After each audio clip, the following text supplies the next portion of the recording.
எங்க படி. கண்மணி அன்போடு காதலன் நான் எழுதும் கடிதமே,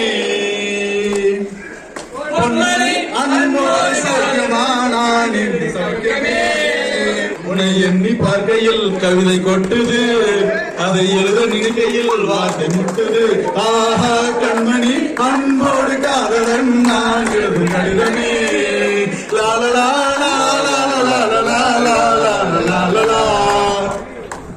பாட்டாவே படிச்சிட்டியா? ஓகே, சீரியஸா ஒரு பாட்டு பாடலாமா? ரொம்ப எமோஷனல் ஆகுது. ஓகே, பாடுமா? சங்கீத ஜாதி முல்லை காணவில்லை, கண்கள் வந்து பாவையின்றி பார்வையில்லை, ராகங்களின்றி சங்கீதமில்லை, சாவொன்றுதானா நம் காதல் எல்லை, என் நாதமே வா.